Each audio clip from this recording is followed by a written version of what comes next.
des hydrocarbures, construire avec des champignons peut paraître une idée un peu saugrenue.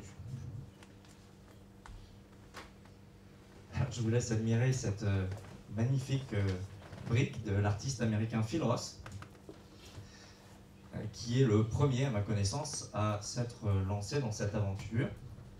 Alors, quel est l'intérêt de construire avec des champignons? Eh bien, pour produire un matériau, on n'est pas obligé de le chauffer.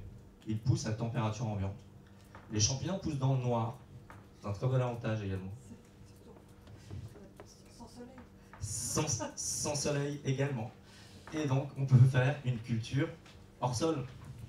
Ça coûte pas cher, c'est tolérant, ça prend les qualités du substrat, c'est-à-dire si on perfectionne le substrat, eh bien on va obtenir des qualités différentes pour les matériaux. La paille est isolante thermiquement et phoniquement, elle donnera donc des qualités isolantes. Si on rajoute de la perlite ou du mica, on aura des propriétés anti-feu.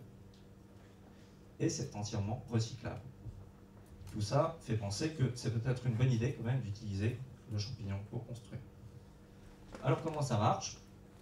Eh bien effectivement on sélectionne une souche.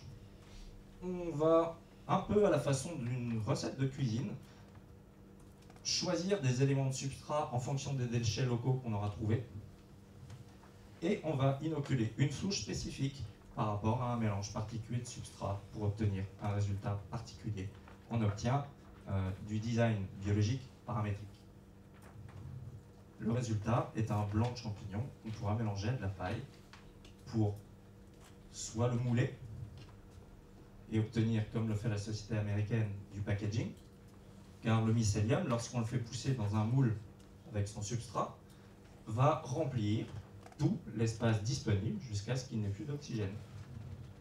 À ce moment-là, on le sèche pour éviter qu'il fructifie, car si effectivement c'est très intéressant d'avoir du polystyrène au plafond, c'est peut-être moins intéressant d'avoir des pleurotes.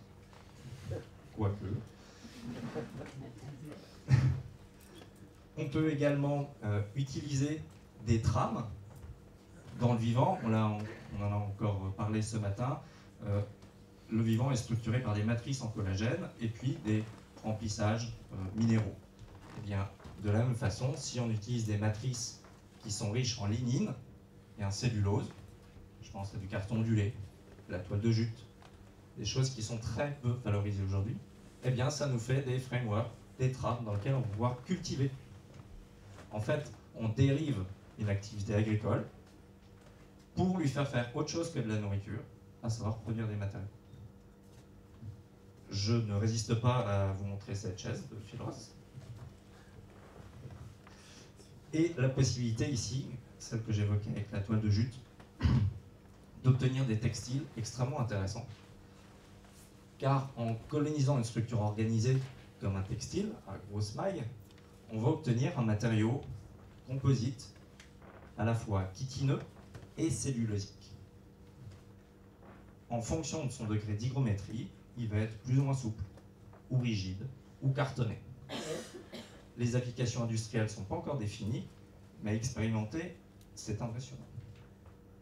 Là, je vous montre quelques exemples finaux de ce que font encore les Américains, qui sont les seuls à s'être lancés en 2008 dans cette aventure également.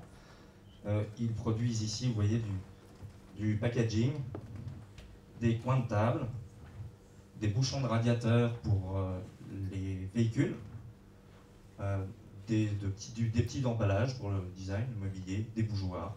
Et ici, une première construction en brique pour montrer que structurellement c'est intéressant.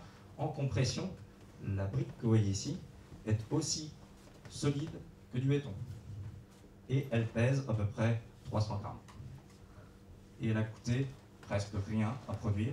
Elle a un bilan carbone exceptionnel. Et si on la jette dans son jardin, eh bien, on peut se passer d'engrais.